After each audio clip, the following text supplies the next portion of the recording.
tonight. Thank you very much for coming out tonight. It was a rainy day, but the clouds cleared up, and here we are today. I'm so glad that you're here. I know that we're here talking about issues of real estate or ownership of property here in Nassau County, but please, we could also talk about other issues that are related to that. I have served as a county legislator for 10 years, and I have to say that in this room, we made history many years ago where we held, myself and Jeff Gold, an attorney who donated his services for free by providing free tax grievance completing tax grievance applications for individuals in this community every year, right before the March 1st deadline or when it's delayed. He's there for our community, and we start to look at property and property tax issues here in Nassau County and saw that majority of people who are paying an unfair share, especially who live in this area. And so as a person who wants to see home ownership in his community, who believes in the American dream, and you cannot leave a dream deferred or have like a raisin in the sun, you must make sure that dream is alive and capable for all. And when I see people leaving Nassau County because of high property taxes or other cost of living issues, it bothers me. And so we have to do everything we can to encourage home ownership in our community. Before we begin, just want to, of course, salute our flag by doing a Pledge of Allegiance, because this is the greatest nation in the world. So let's stand up and do a Pledge of Allegiance, please. I pledge allegiance to the flag of the United States of America and to the republic for which it stands, one nation, under God, indivisible, with liberty and Thank you. God bless America. As we just celebrated the 22nd anniversary of the terrible terrorist attacks of 9/11, we are reminded about how we all should truly care for each other and be kind to each other. That was I still remember that day. And as a New Yorker, it's really shaped my view of helping people and society. But thank you very much for coming here. This is great that all of us are gathered here today, and we're also recording this, and we're going to make this video available. When it comes to home ownership, we need to help each other. That dream may seem unattainable due to the high cost of living, high property taxes, and I want you to understand that there is information out there that can make you be in a better position when it comes to making such an important decision. I mean, in addition to our children, buying a home is just an important asset, one of the most important assets that we have. And I want to do everything I can as a Nassau County legislator, not just to make it possible for you to purchase that home, but also to keep that home. And so we're going to be talking about many issues that are related to that. And I'm so glad to have so many great organizations here tonight. We have, of course, Michelle Schimmel from the State of New York Mortgage Agency. You may have seen her name before. She served for 7 years as a town clerk in the village of North Hempstead, and for 10 years as an assembly person. And so she has a clear track record of public service. Thank you very much, Michelle, for being here. Many other great people I want to introduce you to, such as Natalie Dr. Williams was here today. Thank you so much, Dr. Williams, and also Natalie Mitchell and Jeffrey Gold, and a lot of other great individuals. But I would like Dr. Williams to serve as a co-MC with myself here tonight. She has a lot of great information. I met her in the community helping our young people, our FBLA, Future Business Leaders of America, in our schools. And she was inspiring them about home ownership and how they can start that in their 20s, and you don't have to think that you have to start that in your 40s. You can start that in your 20s. And so I'm very glad you're here. And I have some new friends who are also here too, like Malachi Wilson. Thank you very much for coming. I appreciate you. I appreciate everyone who's here tonight. Let's all form a network together of helping people. I view my role as a person who's trying to help society. I see many people, for example, in a river, just drowning, whether it be the high cost of living, lack of opportunities, and I'm trying to help them by extending a stick. But I'm getting really tired because that's not the most effective way to help those individuals. And so I want to go down that river and create a bridge of resources and a network of individuals who are just going to catch those people who are going down that river and giving them a true helping hand in which they can help themselves. And so this is really great that we're here tonight. This is a very important topic. I thank everyone for the interest. Just a quick update. I'm very happy that at exit 25B we're able to install a new traffic light. It's very important that we keep our streets safe, especially as school starts. Please drive more carefully. When it comes to safer roads, it's about engineering, it's about law enforcement, but also about education. And so please, as much as we can install new lights, it's also about what we can do. In addition, there was a very terrible, tragic mass shooting, in my opinion, a fatal shooting in Valley Stream on August 21st. We quickly held a community meeting to pressure public attention and more cooperation so that we can have closure, at least for the victims. And I'm very happy to say that there were several arrests made and there are other arrests forthcoming. We must tackle gun violence. We cannot allow for that to go unchecked in our community. We have a very safe community. In fact, it happened down the block from a community leader whose daughter goes to Harvard. We have a great community, but we care about education. It's a safe community. And to have that in our community, we cannot allow that. And so we will have a follow-up meeting this time at St. John's Methodist Church regarding that, because we have to tackle that in every way, and also educate the community as to opportunities for grants and other organizations that promote opportunities for young people so that they can avoid a life of getting involved in gun violence. Lastly, please, if there are issues in the community, please let me know. Very attentive to issues in the community and want to help. We have several different construction projects around the community. For example, the overpass of exit 13, that intersection, we have a $20 million infrastructure project to reform that entire intersection. This is very dangerous. Central Avenue and Stewart Avenue, very dangerous. We're also redoing the overpass over the Southern State on Hemlock Road, and I'm looking also forward to the premium retail outlet village that we're constructing here at the UBS Arena. We supported that. We want to see good career jobs for the young people in our community in management and more. So thank you very much for coming here tonight. Without further ado, I'd like to introduce Dr. Natalia Williams. Excuse me, Dr. Natasha Williams. Excuse me. Please say a couple words. So good evening, everyone. I like feedback, so I need us to talk to each other because we're here to talk, right? You're here to learn? Yes, ma'am. Okay, and I'm here to talk. You see how that works? Okay. So good evening, everyone. First off, let me just say thank you so much, Legislator, because he's very hands-on, very involved in the community, and the way in which we met was with our young people, and making sure our young people understand that home ownership is necessary. Why? Because you can create wealth from home ownership. So I'm guessing everyone is sitting here to do just that, create wealth. No? Yes. You don't like money. Yes, ma'am. You like money, right? Right. I'm here to talk, you're here to talk back. Yes? So I'm going to go ahead and continue with the rest. We're going to start asking everyone who's a speaker for you to prepare yourselves. So we're going to have Sony May come first. Next will be LIHP. Thereafter will be Jeffrey Gold. But first, Sony May. Yes. Michelle. And as she's coming forward, I have to tell you, I'm involved in real estate as well and had great, some of the things that happened through our Sony May loan was beyond. And my clients were able to actually have home ownership because of the program and what you offer, which is bar none. So please. Thank you.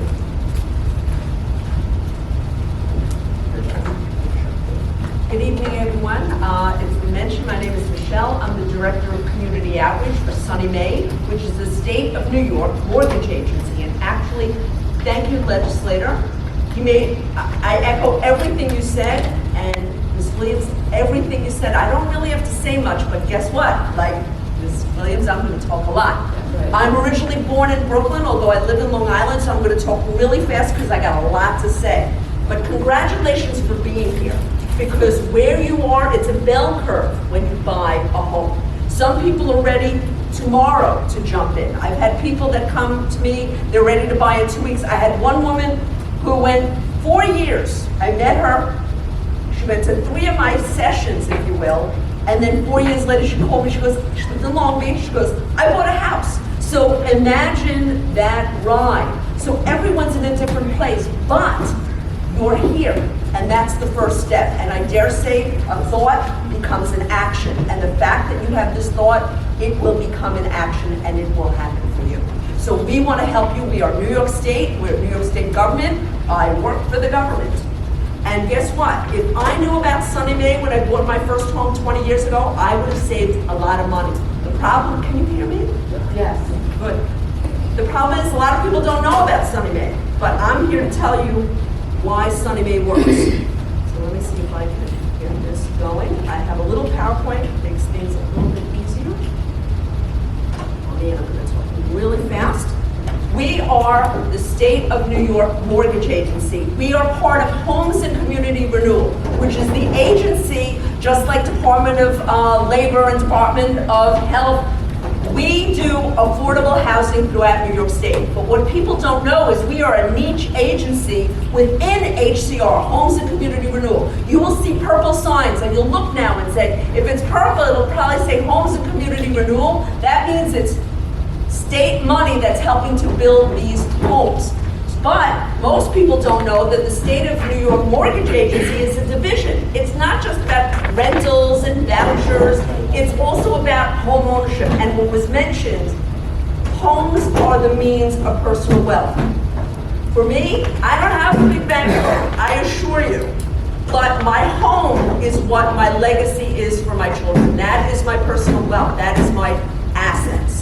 So we in Sunny May really believe very strongly about home ownership, and we do our best to help you. So this is income qualified, meaning it's for low to moderate income, but you're going to see some of the income levels and you're going to say, wow, I fit into that. We're very generous in terms of what qualifies, because we realize, as the legislator said, New York, it can be expensive, so the Governor Hochul, recognizes that and makes it very easy in terms of income level. So what are we? We're a regular mortgage, just like any conventional mortgage, but the difference is that we have certain features that are geared towards first-time homebuyers. We have 2 mortgage programs, Achieving the Dream and a low interest rate program.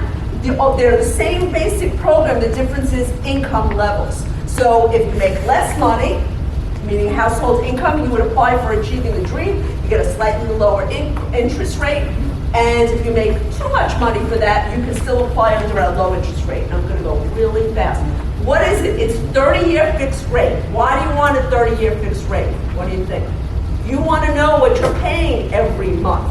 And as the legislator Carrier mentioned, we don't want you to buy a home. The New York State doesn't want you just to purchase a home. We want it to be sustainable, that you can stay in that home. And I have to say, in the worst of times, in 2008 and 2009, when everyone was going belly up, our foreclosure rate at Sunny May was less than 3% across the state, which is unbelievable. That's because we want to make sure you stay in that home.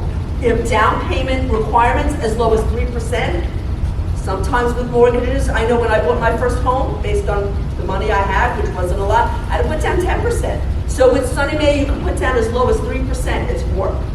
Single family homes, 2 family homes, 3 family homes, up to 4 units, condominiums, and co-ops. Now, I'm going to tell you at the end, remind me, I want you to take a picture of this if you have your phone. And it's going to be a slide on here, because this will get you into our survey. And once you take the survey, even if you're not ready to buy a home now, you will get on our list. We have new programs coming up all the time. In the fall, there's going to be a big program that's going to be a game changer called Credit is Due. You will be one of the first people to know about it. So this you'll get on our mailing list. And you'll see that I also have it in the back, so I don't want to take too much time. Okay.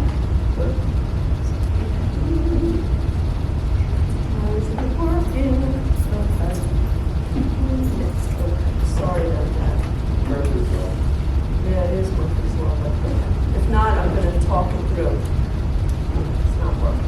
Okay, so anyway, it's not working. But another thing that we have is down payment assistance. So you can get 3% of the purchase price up to $15,000 towards your down payment and closing costs. And of the down payment, which is 3%, only 1% has to be your assets. The other 2% can come from down payment assistance, or as you're going to learn from my friend LIHP, of other grants and subsidies that can be layered in. So you're able to hold on to more of your money. Thank you. There is no prepayment penalty if you want to pay it faster. We have long rate locks, and we have other features. As I mentioned, we have down payment assistance. We also have remodel assistance. Many homes in the area on Long Island, I know I bought my home was 100 years old. It was a mess. It needed a lot of work. It was you know what a fixer-upper is? Super fixer-upper. But imagine if you can pay for the repairs and renovations through your mortgage over 3 years. That's another thing that Sunny May allows you to do through our Remodel New York program. But anyway, okay. But you have to be a first-time home buyer, and the definition of a first-time home buyer is a little tricky. It means you haven't owned a home in 3 years or more. Case in point, I had a woman that owned a home 10 years ago. She got divorced. Been there, done that. She was renting for 7 years. She becomes a first-time home buyer again. Okay. So if you're a first-time home buyer, you need to have good credit and stable employment. You're going to show 3 years of tax returns. Again, the minimum cash contribution is only 1% towards that 3% down. It must be a primary residence. Cannot be a second or a second home or a vacation home. And as I mentioned, it's 1 to 4 units. Okay, income limits apply. That's our website. I urge you to take a flyer if you're interested, and right on the flyer is that QR code. Now, when you take a picture and they say, where did you go? Where did you hear about Sunny May? Carrier Solage, right? Legislator Solage, or Elmont Library. Let us know where you heard about it so we can track you, because guess what? I see that spreadsheet. I'm going to make sure someone gets back to you. Oh, really? Okay. Let's talk a little bit about what it is for achieving the dream. These are the income levels to apply. It's how many people live in the home. This is all on our website, by the way. All on our website, sunnymay.ny.gov. Long Island, if you're 1 to 2 people in the home, it could be any 2 people. You have to make below 147,740 to qualify to apply. I'm going to take your question. Hold on to the question. 3 or more, you can make as much as 172,360, the household income. And look at the purchase price limits. That doesn't mean you're going to get that, but that means that's how much we would finance. If you make too much money for that, we have another program which has the same exact criteria, but again, you're going to pay a slightly higher interest rate. Get it? But suffice to say, it is more money. You can make almost up to, household income can be as much as $200,000, and then you still can qualify. I ask you to take this. I don't want to take a lot of time. This is a great program. That's why I'm leaving early, because I want you to talk to everyone here. You're shaking, you're right. Housing counseling, amazing. If you don't know, how many of you know what a DTI is? What's a DTI? Debt to income ratio. All right, you know, all right. Well, you should still go to a housing counselor. That's good. If you didn't know what that was, get thee to a housing counselor. We have one of the best. We work with LHP all the time. They will hold your hand from start to finish. They know all about the other subsidies that can be layered in. They will, it's free. I can't say enough. You have other, and let me tell you, I don't get a commission. I'm a state employee. Your job is to be informed. You should look into Sunny May, but it may not be right for you. But the more you know, who's the best advocate for you? Yourself.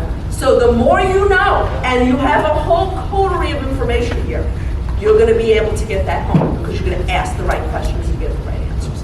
So thank you so much. Please come back to the table. Thank you. Can we give her a round of applause? Yeah. When you see money in the room, you pay attention to money, yes? Yes. So you congratulate money, yes? Okay, so a round of applause for Michelle again. I'm going to give you a personal story very quickly. I had a buyer with that particular mortgage. They were a young couple with 2 kids. One was just finishing her doctorate, the other is already a principal.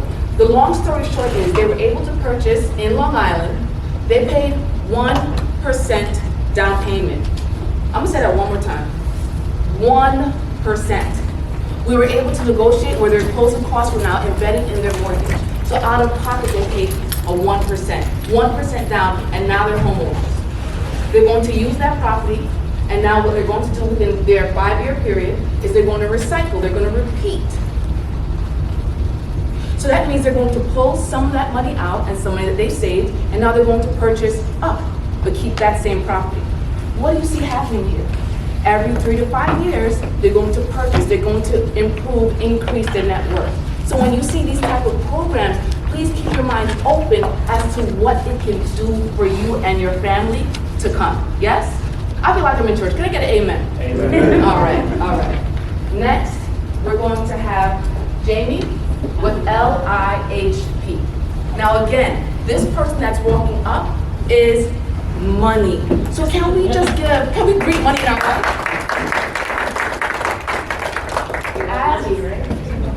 As Jamie is walking up, just know that when I say money, she will be talking to us about grants. Free money. Just know with grants you have to qualify. Yes? Or yes? Is this good information that you're getting so far, or good, or great, or excellent? Invaluable. Superb? Invaluable. I get some smiles, so that's good. We'll take that. So with grants, it means that there are some requirements with it. But I like to think about home ownership or the process to home ownership as marriage. So there's some dating that happens. No? There's a little bit of dating that happens. And then you get to the part where you're engaged, now you have a ring on your finger. No? No, you can't relate? No. And so I'm saying all of this to say the grants will get you to that place where you're no longer dating. We're getting to some place where we have some permanency. Yes? Yes? If I came over to you and said, I'm going to give you $10,000, would you take it? Okay, good. If I came over to you and said, I'm giving you $25,000, would you take it? All right, so you would take the money.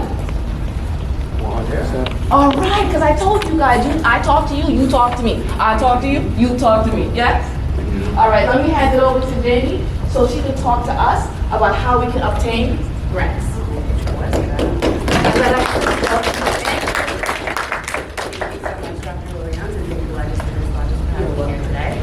So I am from the Long Island Housing Partnership.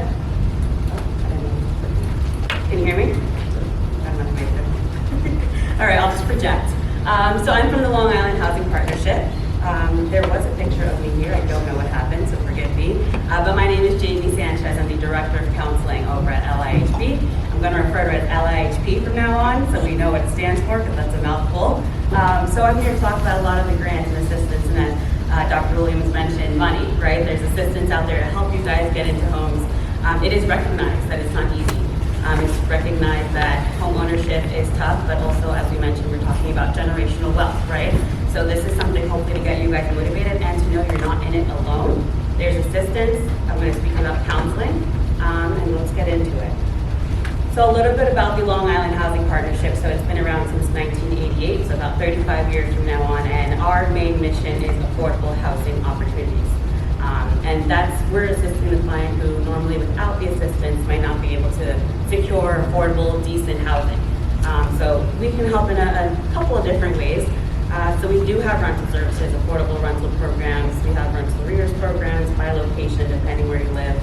We have rental counseling services for homeowners. If you're already a homeowner, we have home improvement programs, and as well as default prevention counseling. So if you find yourself in a tough situation in your home, we can also assist you.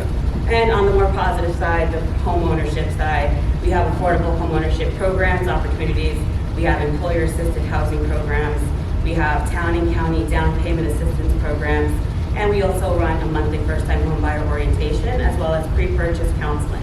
And I'm going to get into the benefits of that also in a second. But we are focusing on home ownership. So we are HUD certified housing counseling agency. So that's the U.S. Department of Urban Development, to provide counseling and education to first-time home buyers and help them become mortgage ready, right? Help them get to that point where they can get to the American dream.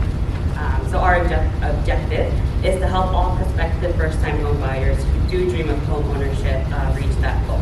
Our mortgage counselors are individually HUD certified, have attended numerous trainings, and have taken required exams to achieve this certification to help you. So, you're already working with someone who's very, very resourceful. I'm going to start going into the programs that we offer. Before I do want to let you all know there are qualifications, there are income limits based on household size. So on this chart, and I do have a handout in the back that you'll see, it's double-sided, and this is everything I'm gonna go onto on one sheet, so definitely stop by and make sure you pick one up before you go. These are determined by HUD, these income limits, and it's based, as I mentioned, on your household size. So the example I always go for is a household of 4, 2 parents, 2 kids, and they're going for a program of 120% AMI, and what that is it stands for Area Median Income on Nassau and Suffolk County. So these are your max income limits for these programs. So a family of 4 under a program of 120% AMI, their maximum allowable income would be $187,000. So just kind of how you're going to read that chart. But any questions, I'll be here if you guys need assistance on that as well. So some example eligibility criteria, just in a general sense for these programs, you must have $3,000 of your own funds to put towards a transaction. Doesn't mean you only need $3,000, but it has to be $3,000 of your own funds. Keep in mind, lenders might have different requirements for what percentage of your own funds you can use. However, for our programs, we're looking for $3,000. But normally, and as Michelle had mentioned, you usually put down 3% of your purchase price minimum.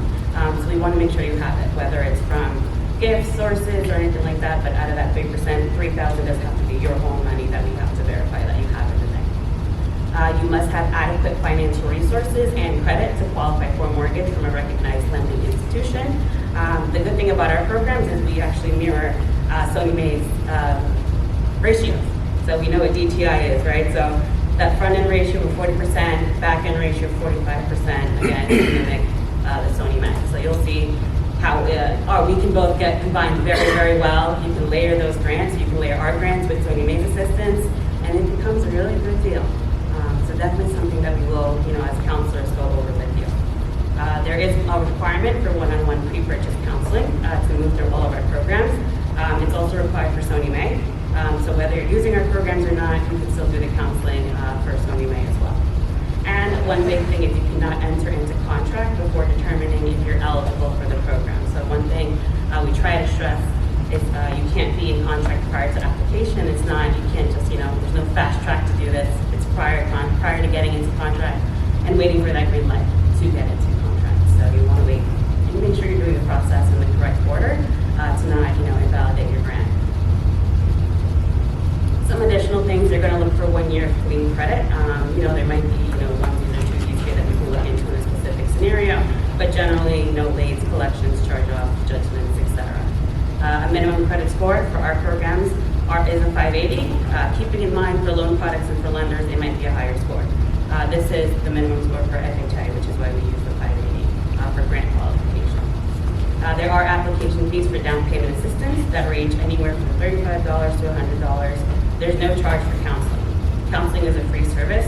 We're here to guide from your thought of owning that home to keys in hand. So that's a really good benefit.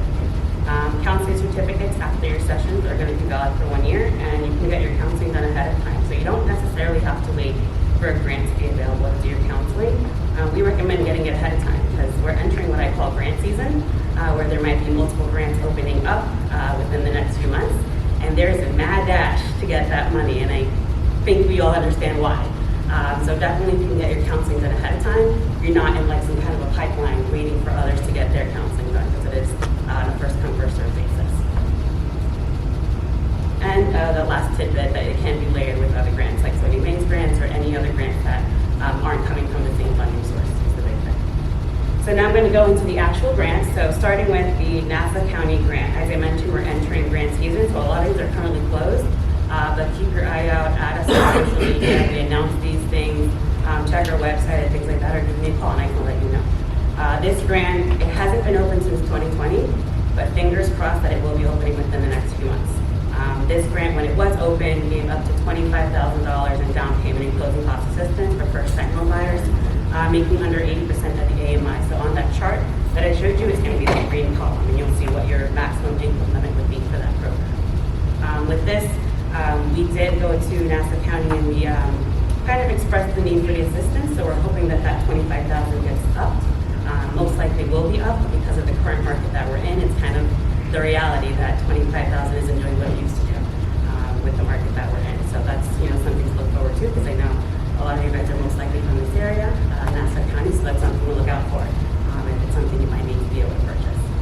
The Suffolk County grant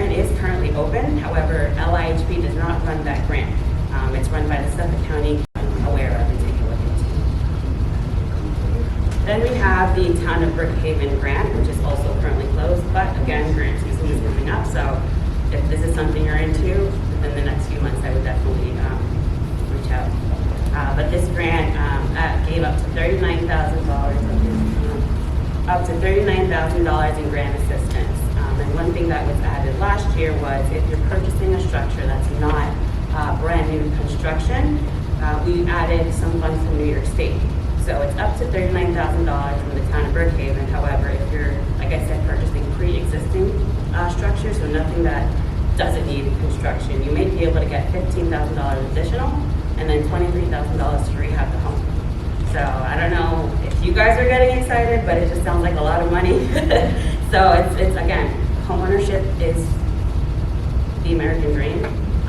Realistically speaking, we're navigating a very tough market.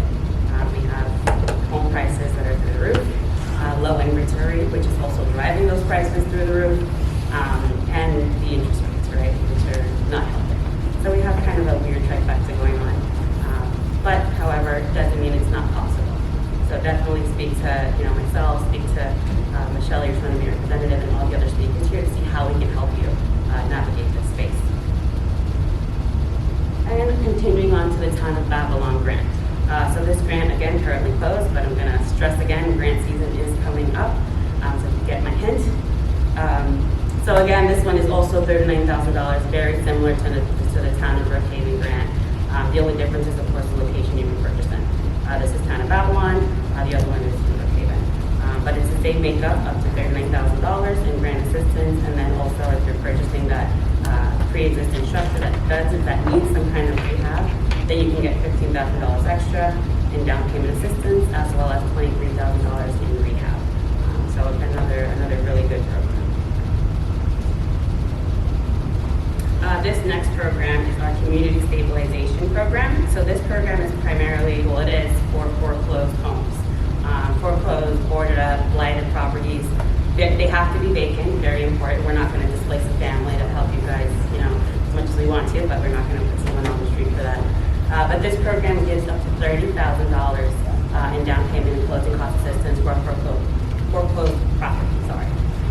The thought behind this was that it would free up your money to be able to do some work on the home. And it also couples with Sony May's NRP that they have, and that's something that if you're interested in, we can talk about in counseling as well. Then we have our employer-assisted housing program. So this program, your employer would have to be a participant. So what that means is they reach out to LIHP and they go ahead and they request to be a part of this program to help recruit and retain you guys, the employees. So what it is your employer will give you a contribution of $3,000, $5,000, or $10,000 that you can use towards the purchase of a home. And then we will further review you based on your income for a possible $9,000 to $14,000 in down payment additional, and then $12,000 to $38,000 for home improvement. So it's going to be based on your income, but you would be able to make up to 120% of the AMI. So just whenever you see that percentage, just go to the chart, look at the percentage, and you'll know based on your household size what your maximum income is going to be for that program.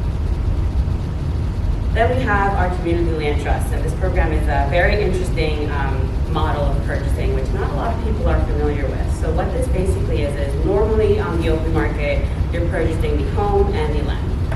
So with this program, you would be purchasing the home and leasing the land on a 99-year lease.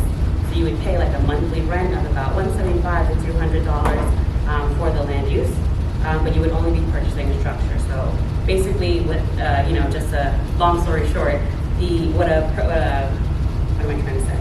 A transaction for about $500,000 with the land and the structure comes down to being about $275 to $290 because you're only purchasing the home.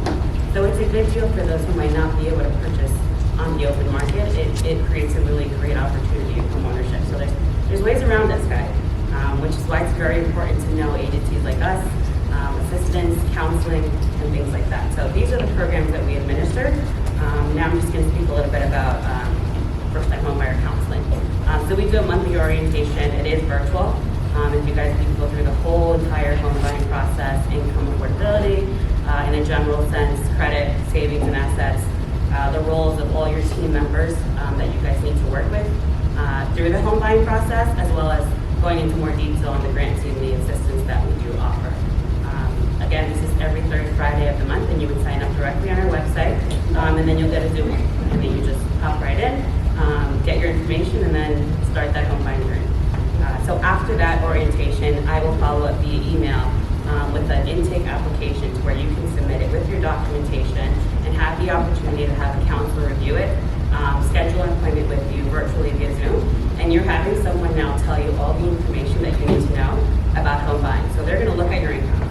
They're going to pull your credit, and one really big benefit about working with the counselor is when we pull your credit, it's no effect on your score. It's a soft pull. When you go to a lender, that's a hard pull. That's going to affect you. So really big benefit, you're going to get a copy of your credit report. That person, your counselor, is going to give you advice on to where you fall on that home ownership journey and what you might need to do if there's anything you might need to work on to be able to complete, to achieve, home ownership. So just a couple FAQs on counseling. So why should I speak to a housing counselor? So if I haven't answered that already, I'll answer it one more time. HUD counselors can help you navigate that home buying process from start to finish, from intent to purchase all the way to having those keys in hand. They're able to advise you on your purchase, provide resources as needed, and give you a minimum of 3 lender referrals that we think have the best loan products for you. We can get you real estate agents, attorneys, everyone that you need. So again, if this doesn't sound good to you, I don't know what will. So what do HUD certified counselors do? Again, they're going to go in depth and review everything about your financial situation as it pertains to home ownership. So again, they're looking at your income. You're going to know how much you make. You're going to know what you can afford as far as the mortgage is. You're going to know what that monthly payment might look like for you. So basically, you're going to get a soft pre-approval without going to a lender. We're going to let you know where you stand, and if you were to go to a lender today, what that might look like for you. And then lastly, what's going to happen? In that one-on-one session, again, getting repetitive, but we're going to review all your information. We share our screen so you see everything we look at. We tell you how we calculated it, what interest rates we're using, what loan products there are out there. Anything, again, we're supposed to be one-stop shop for home ownership. So with that being said, I'm done. Does anybody have any questions? Just going to move to the next speaker. Got it. Thank you so much. Thank you.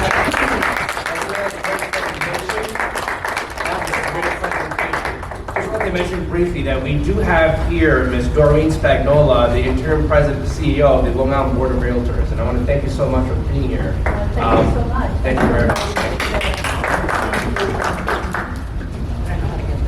Thank you, Jamie. I just want to, if you heard what Jamie said, you can stack your money.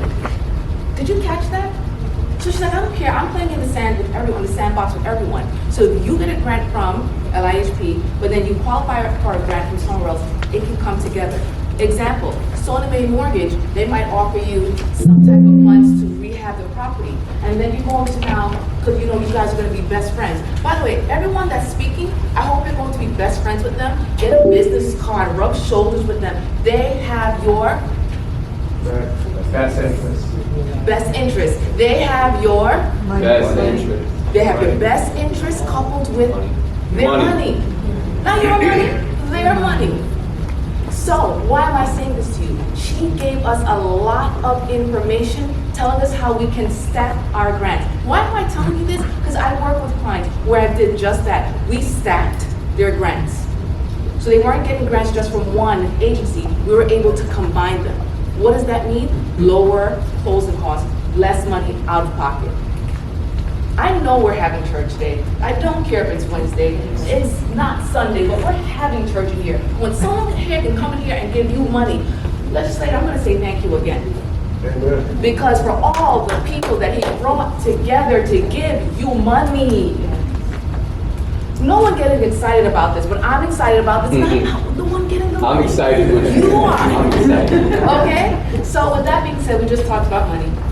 We're going to have our friend Jeffrey Gold come up from the Gold Law Firm. Now, he is a tax attorney. Okay? What's really important about this is tax assessment. So Jeffrey, if you're ready. Well, I'm just going to see if it works. Didn't have anything really planned. But if you can get me on Facebook, that'd be great. My name is Jeff Gold. I'm an attorney. In 2002, I had no idea what a tax grievance was or a tax assessment was or an assessment was, but somehow I ended up being appointed to the Nassau County Board of Assessors. Was given a book, read the book, kind of figured it out, and realized that the assessment that was being done was really unfair. That people who lived in luxurious houses on the water were being assessed for less than the people who lived across the street in smaller houses, and that although this assessment back in 2002 was supposed to change the quality and make it fairer for people that lived in Roosevelt, where at one time the homes in Roosevelt and Garden City sold for the same price, and they were trying to get rid of that unfair system. It created new unfairness. And for a while, the new system, because it was being overseen by independent people, was much fairer. After about 4 years, and the change of the assessor who created the system that didn't work again, we had a new assessor who was elected, and I was moved over to the Assessment Review Commission. So I was there for about 4 years, and so this is going back now since 2002. I've been teaching people how to grieve their tax assessment, and I've been fighting for a fair assessment. Although, as of this year, I've given up fighting for the fair assessment because it's never going to happen in my lifetime, because there's no political will to do it other than from Carrier and a handful of others. But the county executives come in, they freeze the rolls. They don't understand that when they freeze the rolls, they make them inequitable for the people who don't file tax assessment grievances. Now, it's very important that all new homeowners file a tax assessment grievance. Does everybody understand what a tax assessment is? The tax assessment is what the county believes your house is worth, so that you are taxed only on the fair market value of your house. What's the fair market value of the house? That's what I will sell my house to somebody who wants to buy it. We negotiate over the rate, it's over the price. We talk about it, we come to an agreement. It's called an arm's length transaction, arm's length because we shake hands, and that's the fair market value. And if you're going out, who's looking out for a house now that's on multiple listing service? If it's on multiple listing service for a couple of months, it's pretty much certain to be a fair market value transaction. If you're working with a realtor, if that house is not in a fire sale, not in a foreclosure, not bank owned, it's more than likely a fair market value, and you're supposed to be assessed based upon the fair market value of your home. It's very important, as I just said, that new homeowners file a tax assessment grievance. You can file from the minute you're in contract. So you're only given a limited period each year to file. It starts January 2nd and it ends March, the first business day of March. That's your grievance window. For the last 7 years, that grievance window has been extended by the county executive or the legislature. Both have the power to do it, and it's been extended either a month or 2 months, depending on the year and the excuse being given. So I still tell you to do it during January or February, because that's the guarantee period. You don't know if it's going to be extended. Sometimes they wait until the day before to extend it. They've done that several times. So why is it essential to file in your first year? Because that's the year you bought the house. So that's the year where it's the easiest to show what the fair market value of the house is. It should be what you paid. It shows that at that given moment, as of January 2nd of the next year, we're going to be January 24th, that you paid the fair market value of X. Let's say you paid the fair market value of $500,000. Do you remember when we've been doing this now 7 years. I've been coming to Elmont. 7 years ago, the fair market value of a house in Elmont was $340,000. You're not going to find that house anymore. You're probably not finding the $500,000 house. But let's just talk about the $500,000 house. You pay a fair market value of $500,000. Your realtor tells you, not picking on realtors, but this is what I hear all day long. Your realtor says, oh, you'll get your taxes reduced. You just have to file a tax grievance. Well, you're not filing a tax grievance. It's not aimed at your taxes. It's aimed at your assessment. You look at any realtor will be able to tell you what your assessed value of your home is. You look at what the assessed value of your home is, and if it's a fair value, you might not get a reduction.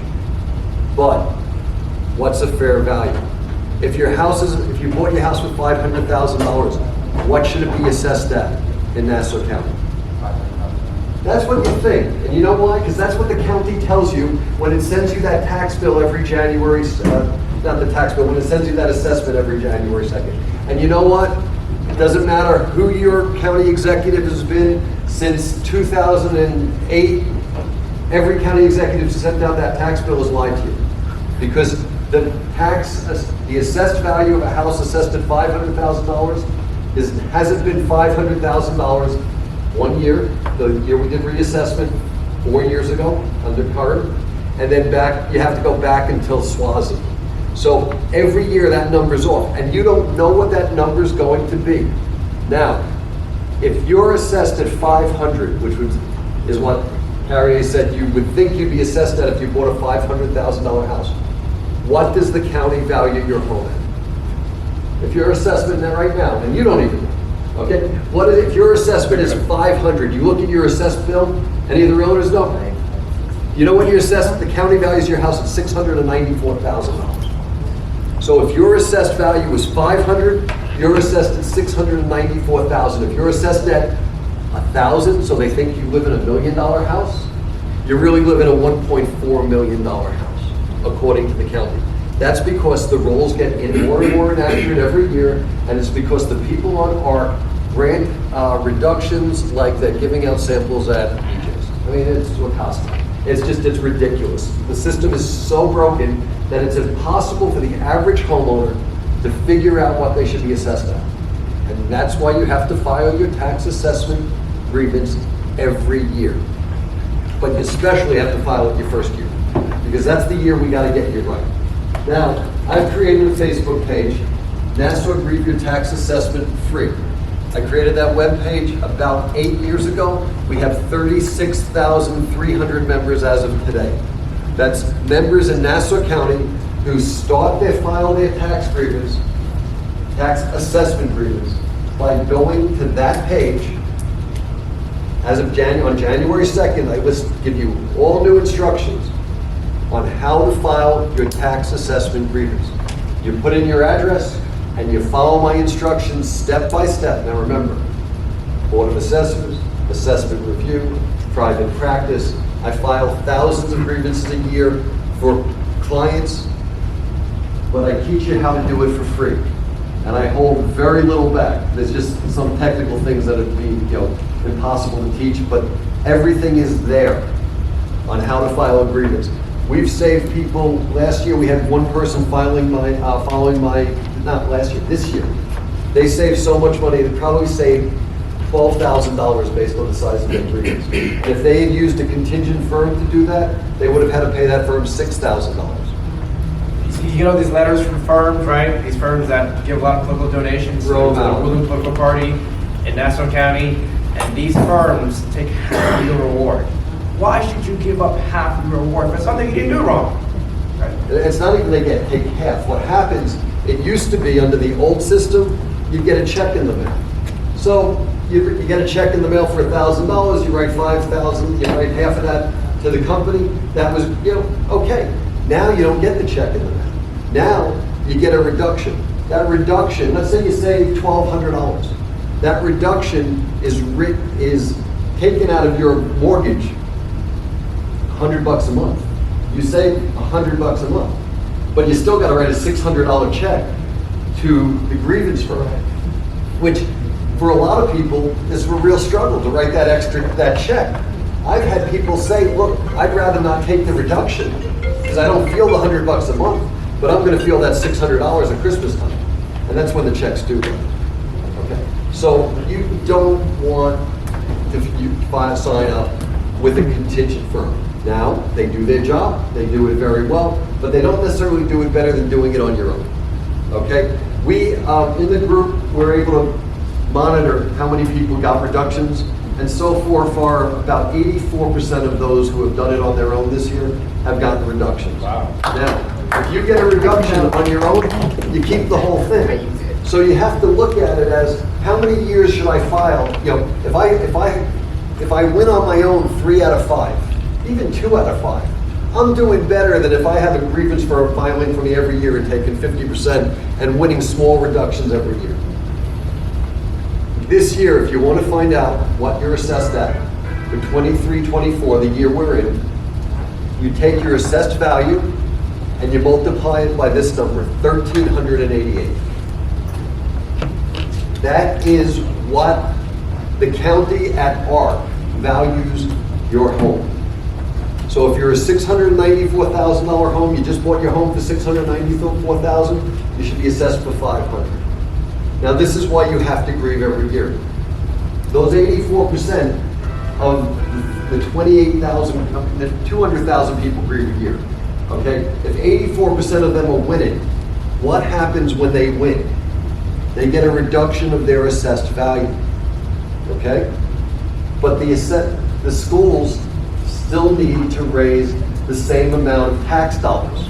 So the burden goes to those who did not file their grievance. Right. So those that get reductions, that's value coming out of the school district, land value that comes out of the district.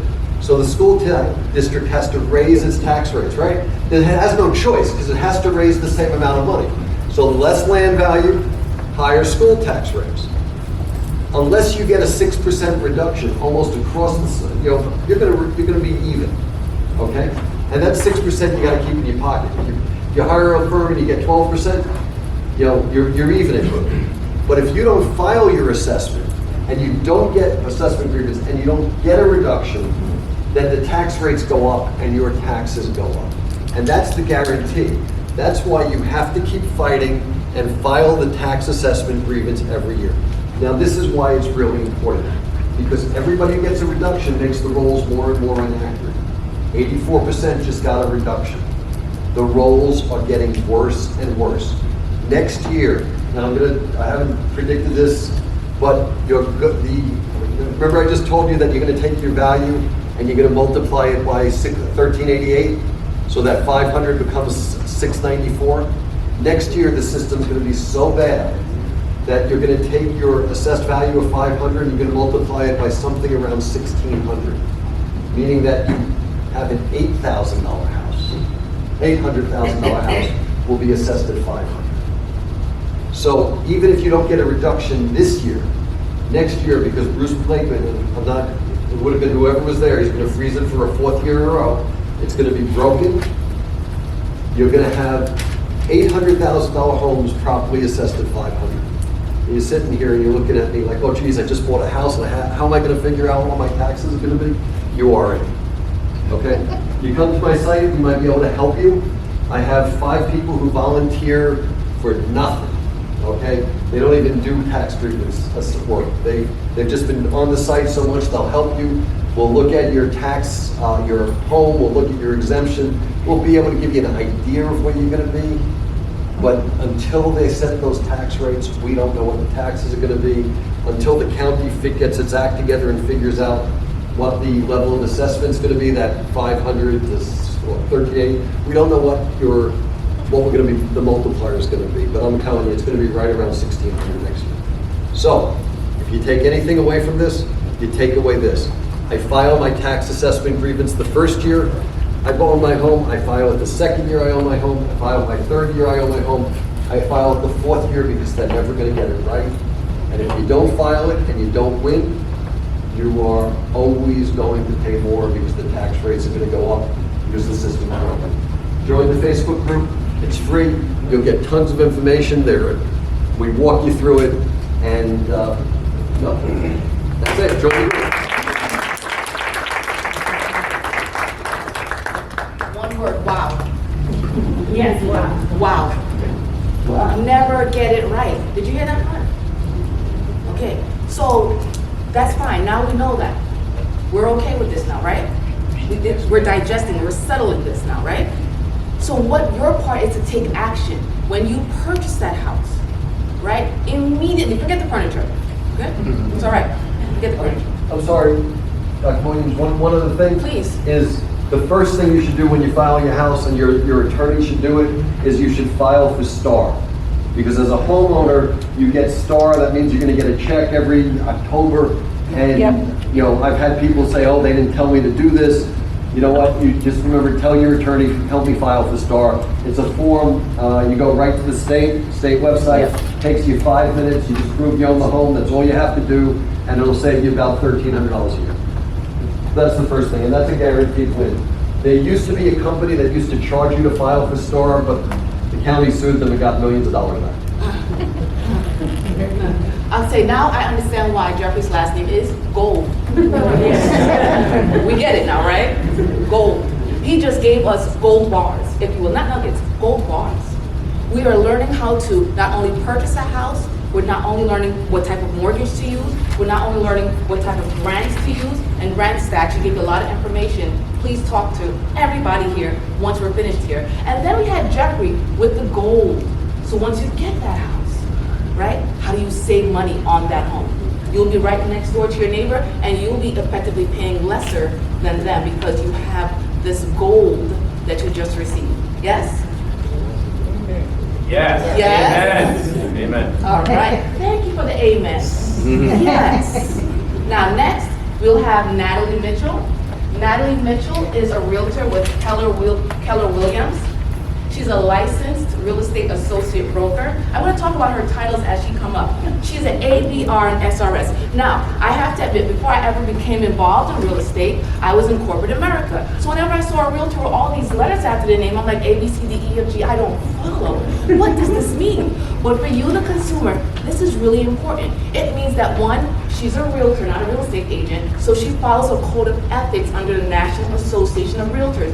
Very important. Secondly, she's an ABR. So ABR and SRS. ABR is an accredited buyer's representative. Very important to the buyers in the room. That means she represents your interest and your interest only. Second of all, she's also a seller representative specialist. Obviously, for those, are there any sellers in here? You want that person to understand how they should go about the transaction, how they ought to work with a team, real estate attorney, home inspector, and the like. So she brings everyone together. Luckily, at this point, Legislator brought everyone together in the room, right? Yes. Okay. Yes. So I'm going to hand over to Natalie. She'll talk to you about some very important information you need to know about the real estate market. Thank you. You're welcome. You can hear me, right? I don't need to go back there. So there, I actually have another title, SFR, which I recently got. That is a short sale and foreclosure resource. So what does all this mean, all these letters? I like to learn, and I like to continue to learn about what I can do to help my clients. That's super important to me. So you're gonna hear from me about how important partnership is. So you heard from a lot of partners already. It's very important that who you work with is very, very important. And the journey to becoming a first-time home buyer is very exciting, but can also be very overwhelming. Is anyone a little bit overwhelmed so far about what you've heard? Yeah, a little bit, right? Yes, a little bit, yeah. And so owning a home is not just an investment in property, but it's also an investment in your future. So Jeff Gold mentioned the price of houses not long ago. I became a first-time home buyer 21 years ago, and I'm selling my home right now for more than 3 times what I paid for it in 2002. So that was a major investment into my future that I made 21 years ago. So to be honest, so yes, I'm a realtor. Can you buy a house without a realtor? You can, but you really need to have a real estate expert in your corner. So real estate experts guide you through every step of the process, and the first step of the process is being prepared financially.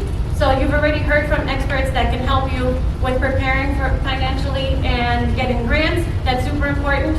We also have, I'm here with my preferred lender, Nicole Vargas, and then we also have another lender here who's going to speak, Emmanuel Depat, who's going to speak to you about that. So before you even start the first-time home buyer process, you need to make sure you are prepared financially, prepared to know how much you can afford. I know some people, I mean, I still do it. I go on Zillow and Realtor.com and looking, oh, this house is so beautiful. I'm actually looking to buy a property in Atlanta in 2 years, and the houses that I want are $4 million. That's not realistic. So I need to know what I can afford, and that's the first step of the process. Then defining your needs and your wants. So what I tell my clients, the way we start, when I start with the I can afford, and that's the first step of the process. Then Then defining your needs and your wants. So what I tell my clients, the way we start, when I start with somebody looking for a home, is we have a consultation in person, via Zoom. Some people say, hey, can we just have a phone conversation? I like to see you face to face, so we can do it in person, via Zoom. And I ask about what are your non-negotiables? What are your needs? What are your wants? So if you're looking for, a home, who's really serious about looking for a home right now? All right, a lot of people, great. So when I say needs and wants, so how many bedrooms? That is a need. You need, so you need 2 bedrooms? You need 3 bedrooms, okay.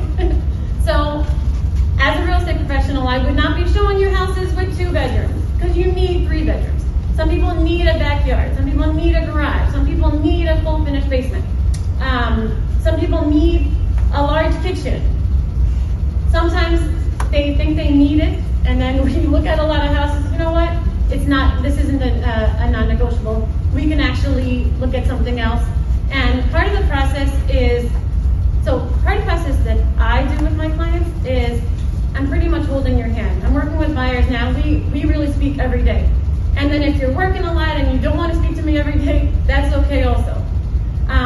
Does everybody know what it costs to have a real estate agent help you look for a house? 3%? So and I'm not going to speak for all realtors, I don't charge my buyers. So you wouldn't be paying me anything. Some realtors do charge, I don't charge. So my commission comes from a seller. So I don't charge for that. So when you're, factoring in the amount of money it's going to cost to buy a house, you're not going to be saying, okay, you need to pay Natalie this and that. So that's a really important question to ask a realtor when you're interviewing realtors. What do you charge? And then if you're talking to me, I'm going to say, you're not paying me anything. And so therefore, I don't actually know sometimes what my commission is going to be when we start working together, but that's not anything that you have to worry about. But again, this is just my process, not charging my buyers. So I'm not speaking on behalf of all realtors. Getting pre-approved, number 1 step to find out again what you can afford. Hiring a realtor, and when I say hire, it's just having that consultation, choosing the realtor. This is going to be someone who's going to be with you throughout the whole entire process. So I mentioned my process of having a consultation. I would ask, have you been pre-approved?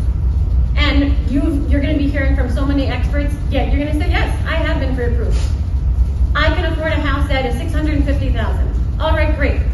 And then we would talk about your needs and your wants. Talk about areas. So part of the process is definitely researching the markets.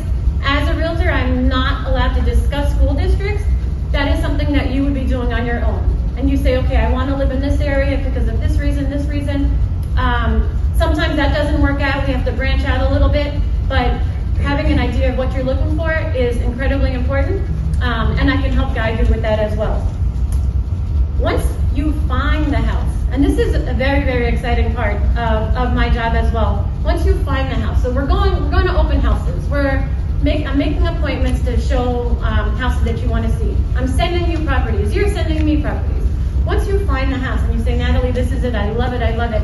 I send the offer with your pre-approval, and then we wait and see if the offer is accepted. Once it's accepted, we do a home inspection.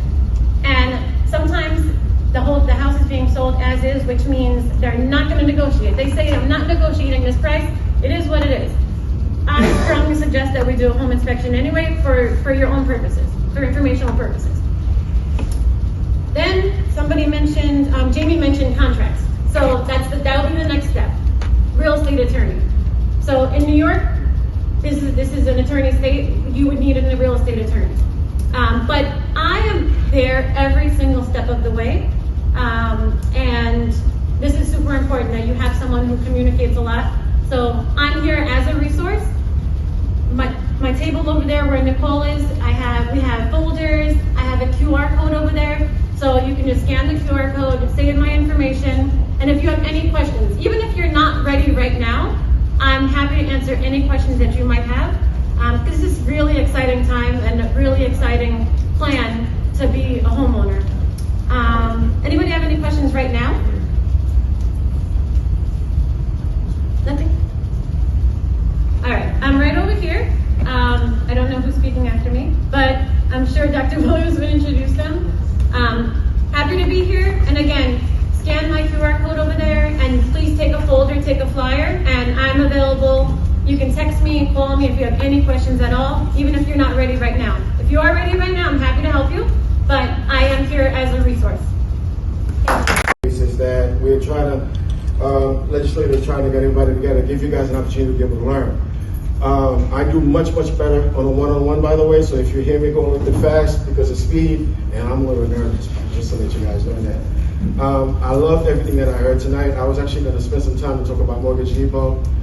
In a nutshell, we're a brokerage company. We have access to multiple different brokers. With one credit pull, I'm giving you the summary of it. With one credit pull, we can basically get you to multiple lenders, get your information to multiple lenders so you don't end up having multiple pulls. If you're worrying about multiple pulls, keep in mind you are searching for the best mortgage. So you always want to get at least 3 different lenders' information, myself included, the next person, just so you can basically figure out where you're all at. When you're thinking about going out buying a house as a first-time home buyer, investment or anything else, you kind of need to know where your finances are, because the bank is not going to lend you their money unless they know you're responsible with your money. And how do they check whether you're responsible with your money or not? Is they look at your credit. So yes, there are a lot of programs out there for first-time home buyers. There are a lot of down payments, assistance, but all of these things come back down to FHA, conventional, what the government will back and what they will not back. So we do come back to that resume of who you are and what you're looking for and what your numbers are. Now, if you get that opportunity to get the house, to get the loan, one thing you gotta remember, that house is an asset only if you make it an asset. If your first instinct, once you get your house, is to start blowing your reserve money because you got a job, you got a check coming in, to embellish the house, to spend it on the most expensive stuff, trying to live like the Joneses, you're making a mistake, because what COVID taught all of us is that at any given moment, you can lose everything.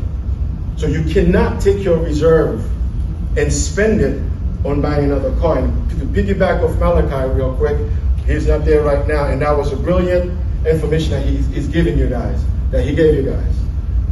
You sitting back there, you're paying this mortgage. Yes, you're trying to build equity, but there's also the other factor that nobody talks about.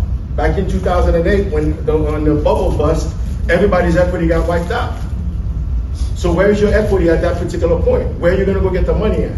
The other thing that we don't talk about, we gotta teach our kids, and that's extremely important. Where you are right now, you're trying to buy a house, you wanna leave it for your kids. I guarantee you, 20 years from now, 30 years from now, you're finished, you're trying to move, your kids may not even wanna be in that house. They may wanna be in California.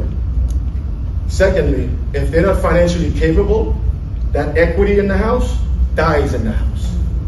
Because the bank is not gonna refinance the house to someone who cannot afford the refinance part of it.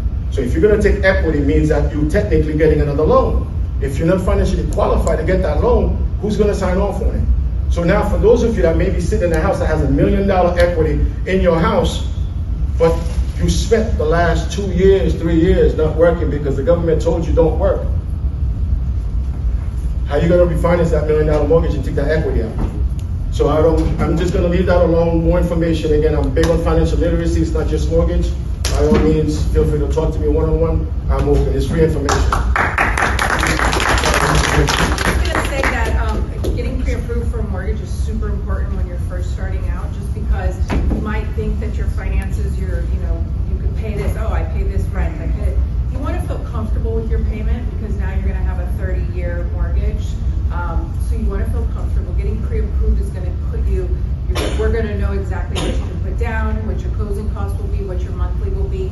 Getting pre-approved, you want to know what your property taxes are, because the property taxes is part of your mortgage payment. So these are things you really, when you're starting out, you should know.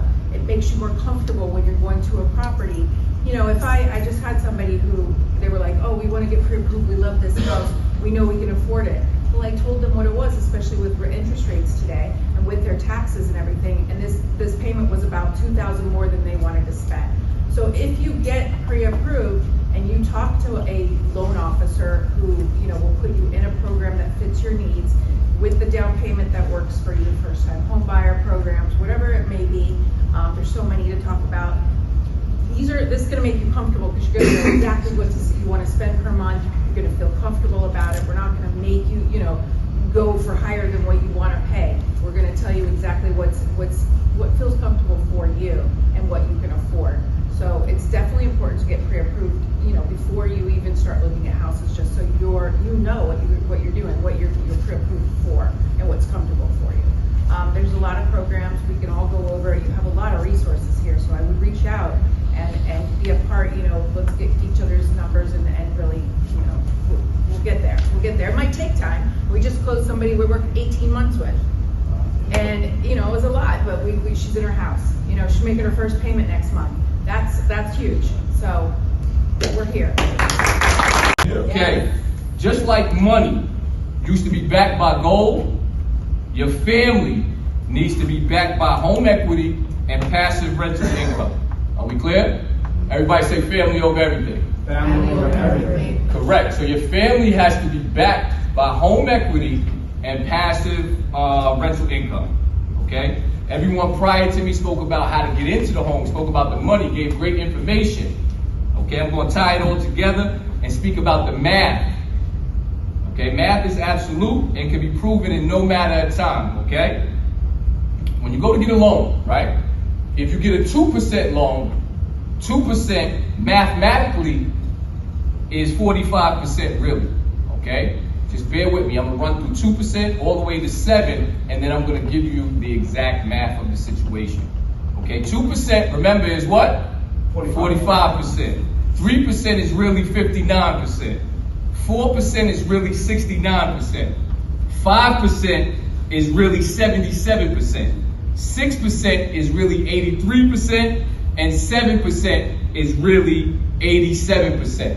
Now, I'm going to build off of Mr. Jeff Gold. He utilized a $500,000 example, right? Now we're going to make these numbers real. $500,000 at 6% interest rate on a 30-year term monthly is $2,997 a month. That's without taxes and insurance. Are we clear? Okay? Okay. So, what does that mean? Out of that $2,997, $2,500 is interest on your first month. Are we clear? Everybody say yes. Yes. Okay. So, if $2,500 is out of $2,997, are we clear?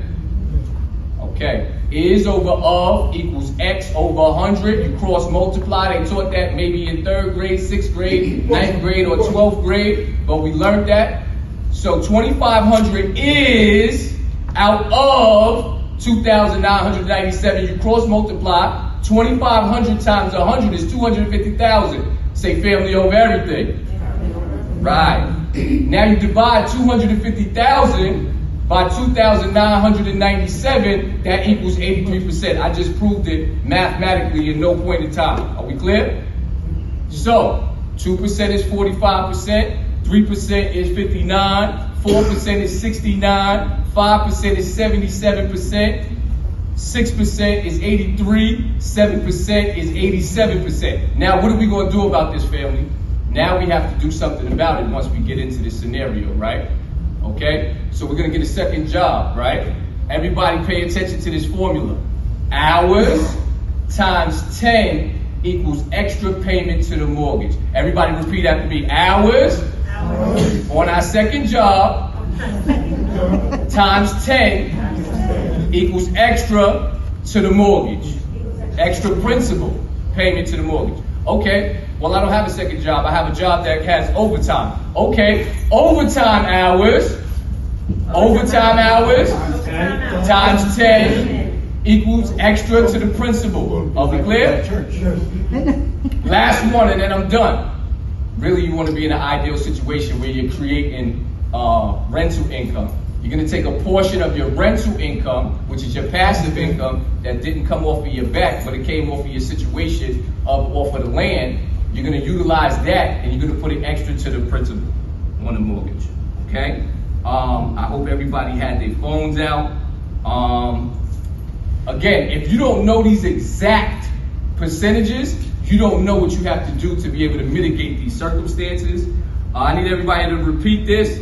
A proper portfolio prevents poverty permanently. Okay? Like I said in the beginning, our families have to be backed by home equity.